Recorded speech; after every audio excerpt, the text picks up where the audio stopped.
और बड़ी खबर इस वक्त आ रही है, आपको बता दें कि तुर्की ने बरतानिया के साथ बहुत बड़ा मुआहदा किया है। जी हां, इस वक्त जो खबर आ रही है, जो खबर हम देख पा रहे हैं कि तुर्की ने यूरोफाइटर टाइफून मुआहदा किया है और खित्ते में यह दरअसल ताकत का एक नया तवाजुन होगा। आपको बताते चलें कि तुर्की ने बरतानिया से 8 अरब पाउंड मालियत के 20 यूरोफाइटर टाइफून जंगी तैयारे खरीदने का मुआहदा किया है। यह मुआहदा दरअसल बहुत बड़ा मुआहदा है। पूरी दुनिया की निगाहें इस डील पर टिकी हुई हैं क्योंकि इस डील में तुर्की शामिल है और तुर्की ने बरतानिया के साथ यह बड़ा मुआहदा किया है। ऐसे में और दरअसल इस मुआहदे की जो टाइमिंग है, आप देखिए, मशरिक़ वुस्ता में लगातार कशीदगी बनी हुई है।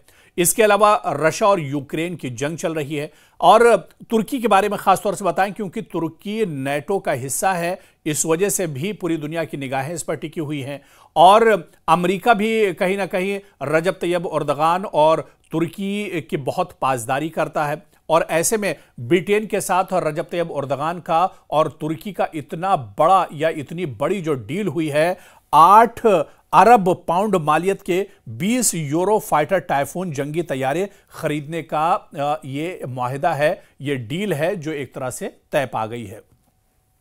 यानी मौजूदा में आप देखिए कि दुनिया में जो एक कशीदगी लगातार बढ़ती जा रही है, चाहे हालिया दिनों मशरिक़ वुस्ता की बात करें, ख़ासतौर से मशरिक़ वुस्ता में ईरान और इजराइल के दरमियान जो कशीदगी बढ़ी थी, गज़ा में जिस तरह से कशीदगी थी और कशीदगी अभी भी एक तरह से बरकरार है। इसके अलावा यूक्रेन और रूस की जंग आप देख लीजिए, या फिर हालिया दिनों जिस तरह से खुद तुर्की ने इजराइल को लेकर नाराजगी जाहिर की थी और बल्कि जो बड़ी मीटिंग्स हुई और जो बड़े समिट्स हुए उसमें तुर्की ने कई बार सिर्फ ये कहकर शिरकत नहीं की कि अगर इजराइल का कोई फर्द या इजराइल की लीडरशिप उस समिट में शामिल होती है तो एर्दोगान उसमें शामिल नहीं होंगे।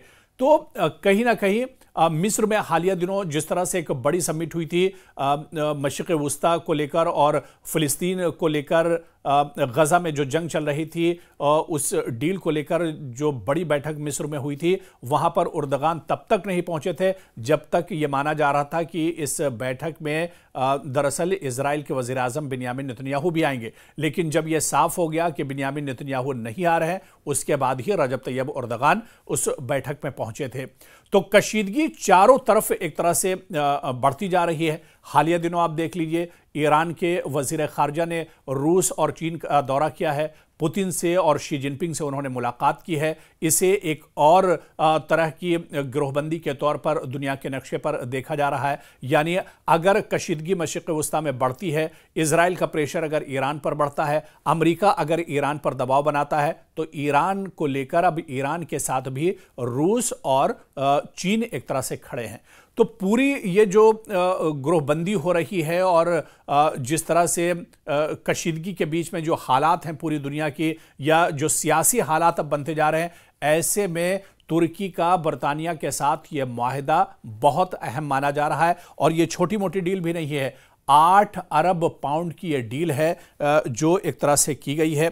दरअसल आप देखिए कि इस मुआहदे को एक तारीखी लम्हा करार दिया जा रहा है क्योंकि ये नेटो के मुश्तरका सिक्योरिटी के लिए भी काफ़ी अहम माना जा रहा है। दरअसल रजब तैयब एर्दोगान ने इशारा दिया है कि मुस्तकबिल में दिफाई सनत के मुश्तरका मंसूबे भी शुरू किए जा सकते हैं और ये डील दोनों मुलाकात के ममालिक के दरमियान एक नई स्ट्रेटेजिक ताउन की बुनियाद भी एक तरह से बनती दिखाई दे रही है। तो अब इस डील के बाद आप देखिए कि तुर्की और ज्यादा ताकतवर हो जाएगा।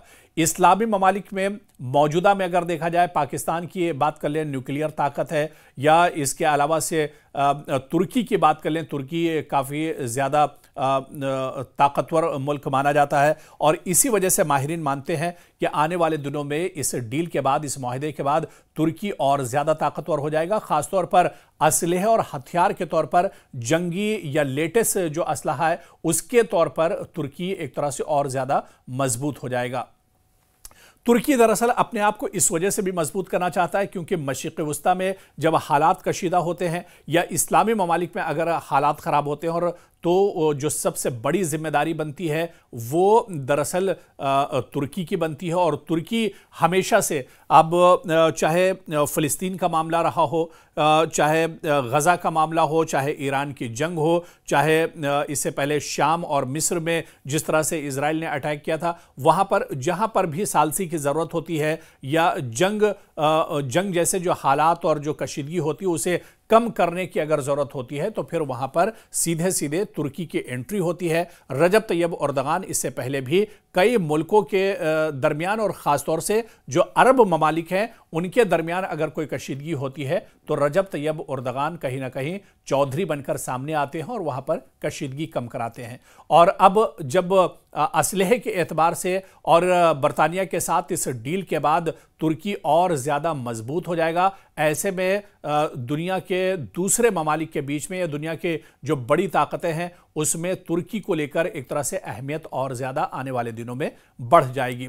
तो ऐसे में इस डील के कई दरअसल माने निकाले जा रहे हैं क्योंकि तुर्की नेटो का भी मेंबर है और नेटो ममालिक में भी तुर्की की अहमियत इस डील के बाद कहीं ना कहीं और ज़्यादा एक तरह से बढ़ जाएगी। और इस तरह से आप देखिए कि मुल्की दिफाई सनत की खुद किफ़ालत का मकसद जो है वो भी तुर्की का पूरा हो जाएगा। अमेरिका के साथ F-35 प्रोग्राम तनाज़े के बाद इसे एक दरअसल नई स्ट्रेटेजी और हिकमत अमली के तौर से देखा जा रहा है। मुस्तकबिल में इजरायली F-35 और दीगर जदीद तैयारों का मुतबादिल इसे बनता हुआ देखा जा सकता है। टाइफून आर्जी मगर ज़रूरी खलापुर करेगा, जबकि KAAN मुस्तकबिल का स्ट्रेटेजिक असासा भी ये दरअसल हो सकता है तुर्की के लिए।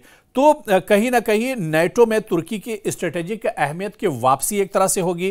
खित्ते में ताकत के तवाजुन में मुमकिना तब्दीली देखने को मिल सकती है। दिफाई सनत में तुर्क और बरतानवी इश्तराक का एक नया दौर जो है वो शुरू हो सकता है और तुर्की की वसी कौमी दिफाई हिकमत अमली का इसे एक बहुत बड़ा हिस्सा माना जा रहा है। यानी तुर्की का कद इस डील के बाद और ज़्यादा बढ़ जाएगा। इस्लामी ममालिक में तुर्की का जो कद है वो तो ही है, लेकिन दुनिया के जो सुपर पावर ममालिक हैं उनमें भी आने वाले दिनों में तुर्की का कद और ज़्यादा बढ़ने वाला है। और मशरिक़ वस्ता में जिस तरह से कशीदगी और तनाव हमेशा से बरकरार रहता है, इस तनाव को देखते हुए भी तुर्की के इस कदम को काफ़ी अहम माना जा रहा है। और बड़ी खबर इस वक्त आ रही है, आपको बता दें कि तुर्की ने बरतानिया के साथ बहुत बड़ा मुआहदा किया है। जी हां, इस वक्त जो खबर आ रही है, जो खबर हम देख पा रहे हैं कि तुर्की ने यूरोफाइटर टाइफोन मुआहदा किया है और खित्ते में यह दरअसल ताकत का एक नया तवाजुन होगा। आपको बताते चलें कि तुर्की ने बरतानिया से 8 अरब पाउंड मालियत के 20 यूरोफाइटर टाइफोन जंगी तैयारे खरीदने का मुआहदा किया है। यह मुआहदा दरअसल बहुत बड़ा मुआहदा है। पूरी दुनिया की निगाहें इस डील पर टिकी हुई हैं क्योंकि इस डील में तुर्की शामिल है और तुर्की ने बरतानिया के साथ यह बड़ा मुआहदा किया है। ऐसे में और दरअसल इस मुआहदे की जो टाइमिंग है आप देखिए, मशरिक़ वस्ता में लगातार कशीदगी बनी हुई है। इसके अलावा रशिया और यूक्रेन की जंग चल रही है। और तुर्की के बारे में खास तौर से बताएं क्योंकि तुर्की नेटो का हिस्सा है, इस वजह से भी पूरी दुनिया की निगाहें इस पर टिकी हुई हैं। और अमेरिका भी कहीं ना कहीं रजब तैयब एर्दोगान और तुर्की की बहुत पासदारी करता है। और ऐसे में ब्रिटेन के साथ और रजब तैयब एर्दोगान का और तुर्की का इतना बड़ा या इतनी बड़ी जो डील हुई है, 8 अरब पाउंड मालियत के 20 यूरो फाइटर टाइफून जंगी तैयारे खरीदने का ये मुआहदा है, ये डील है जो एक तरह से तय पा गई है। यानी मौजूदा में आप देखिए कि दुनिया में जो एक कशीदगी लगातार बढ़ती जा रही है, चाहे हालिया दिनों मशरिक़ वस्ता की बात करें, ख़ासतौर से मशरिक़ वस्ता में ईरान और इजराइल के दरमियान जो कशीदगी बढ़ी थी, गज़ा में जिस तरह से कशीदगी थी और कशीदगी अभी भी एक तरह से बरकरार है। इसके अलावा यूक्रेन और रूस की जंग आप देख लीजिए, या फिर हालिया दिनों जिस तरह से खुद तुर्की ने इजराइल को लेकर नाराजगी जाहिर की थी और बल्कि जो बड़ी मीटिंग्स हुई और जो बड़े समिट्स हुए उसमें तुर्की ने कई बार सिर्फ ये कहकर शिरकत नहीं की कि अगर इजराइल का कोई फर्द या इजराइल की लीडरशिप उस समिट में शामिल होती है तो उर्दगान उसमें शामिल नहीं होंगे। तो कहीं ना कहीं मिस्र में हालिया दिनों जिस तरह से एक बड़ी समिट हुई थी मशरिक़ वुस्ता को लेकर और फ़िलिस्तीन को लेकर, गज़ा में जो जंग चल रही थी उस डील को लेकर जो बड़ी बैठक मिस्र में हुई थी, वहां पर उर्दगान तब तक नहीं पहुंचे थे जब तक ये माना जा रहा था कि इस बैठक में दरअसल इजराइल के वज़ीर आज़म बिन्यामिन नेतन्याहू भी आएंगे। लेकिन जब यह साफ हो गया कि बिन्यामिन नेतन्याहू नहीं आ रहे हैं, उसके बाद ही रजब तैयब उर्दगान उस बैठक में पहुंचे थे।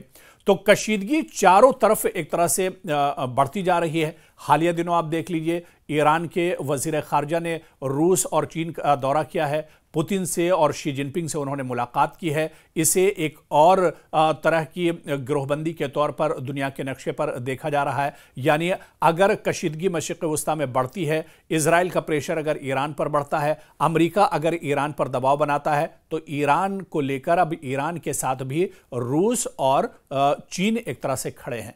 तो पूरी ये जो गिरोहबंदी हो रही है और जिस तरह से कशीदगी के बीच में जो हालात हैं पूरी दुनिया की, या जो सियासी हालात अब बनते जा रहे हैं, ऐसे में तुर्की का बरतानिया के साथ ये मुआहदा बहुत अहम माना जा रहा है। और ये छोटी मोटी डील भी नहीं है, 8 अरब पाउंड की ये डील है जो एक तरह से की गई है।